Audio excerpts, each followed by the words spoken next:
This is the chilling tale of an 8-day bride, bound by love and torn by secrets. No one could explain why a groom was found in a burned cottage, and his bride drowned in shallow water.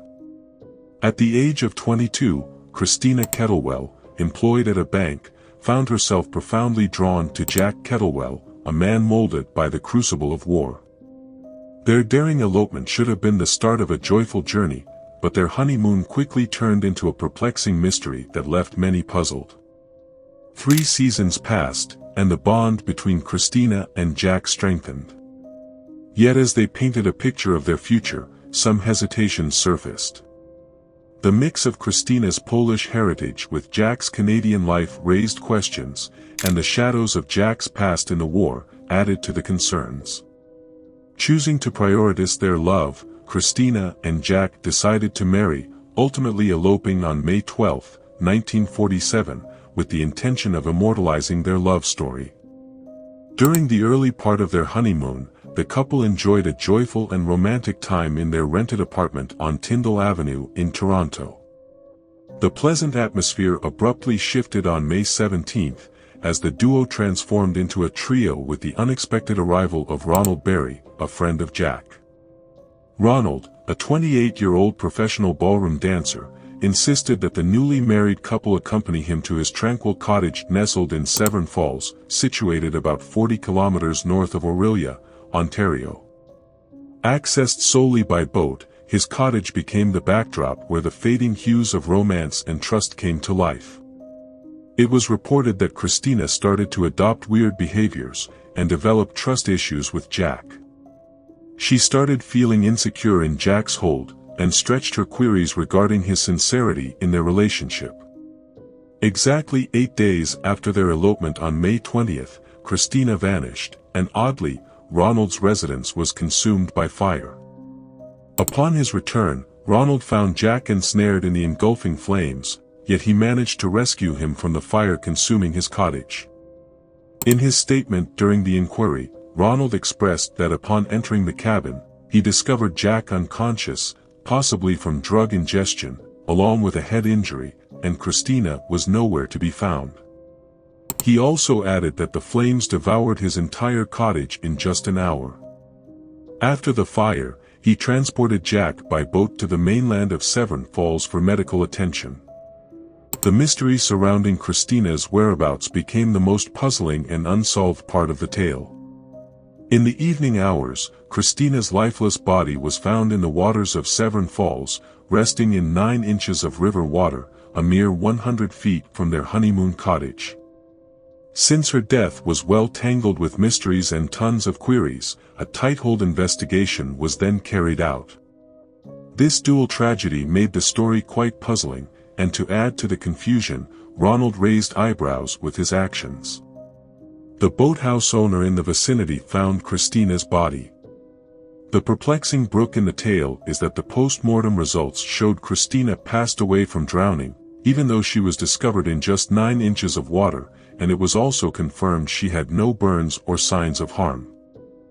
The unsettling and perplexing detail in the story arises from Major Lawrence Scarterfield's comments, as he was the initial responder to the fire alert, and mentioned that despite being at the river's edge during the firefighting efforts, he did not spot Christina's body in the water. In the midst of this, Jack and Ronald became central figures in the unfolding drama. They were ensnared in the investigative web, facing a relentless stream of probing questions. Following his medical treatment for his injuries, Jack was detained by the police for an exhaustive 3-hour interrogation. Throughout, Jack insisted he couldn't remember the events of the day of the tragedy. Ronald's involvement drew even more scrutiny. The local law enforcement, leaving no stone unturned, held him in custody for an exhaustive 13 hours, seeking to unravel the truth behind the layers of mystery.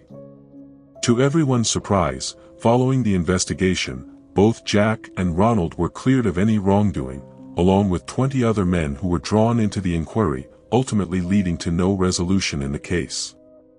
As the investigation unfolded, by June 1947, evidence surfaced indicating that Ronald and Jack were involved in a romantic relationship, characterized as male lovers. This revelation provided a crucial piece to the puzzle, prompting a shift in focus and raising questions about the true nature of Jack's sentiments towards Christina, and whether the actions of the two men were a premeditated scheme for insurance benefits.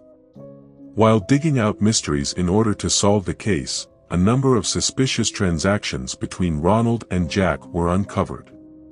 It was also found that Ronald was the beneficiary for both Jack and Christina's insurance policies worth about $5,000, which would equate to around $260,000 in today's currency.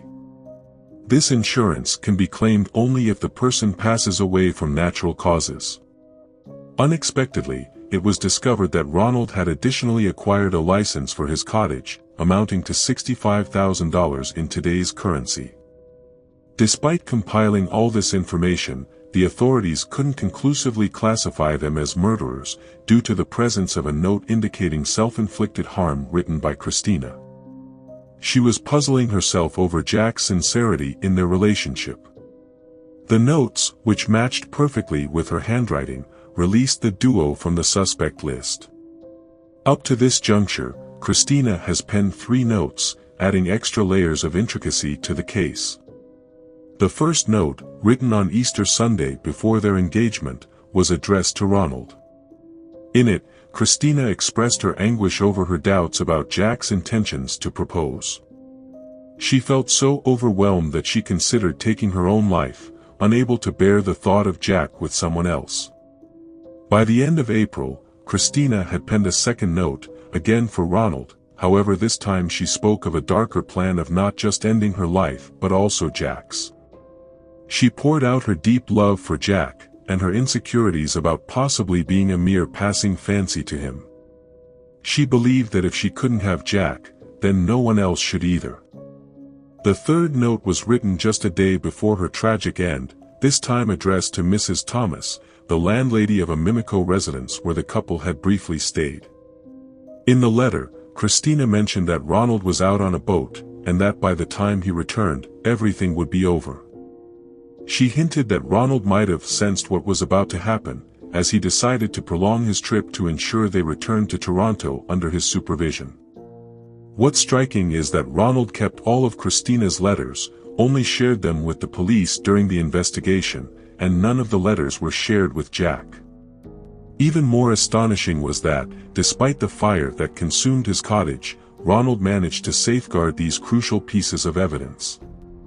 The events of those fateful 8 days, filled with letters, secrets, and unanswered questions, persistently haunt the annals of history, leaving us with a surplus of inquiries, and a scarcity of answers.